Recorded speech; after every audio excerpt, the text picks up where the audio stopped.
ఇంకా ఇంకా దూరమే మాయమవుతుంటే,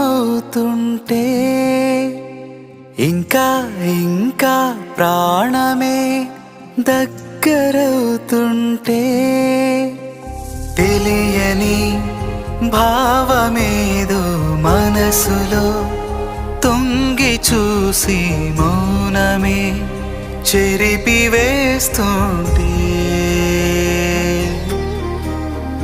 మాటలై పలకరిస్తుంటే, నిన్ను చూసి నన్ను చూసి చెప్పాలని అనిపిస్తుందే. ఏమని?